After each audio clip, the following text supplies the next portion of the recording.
Hi, I'm Spencer. It can get really frustrating when you need to be somewhere and your car won't start.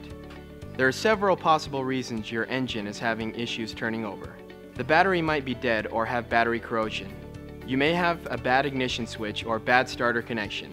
You may have a broken or shorting coil wire. It may be a fuel system issue, possibly involving electrical connections. Other fuel issues include a clogged fuel filter or an issue with your fuel pump and relay.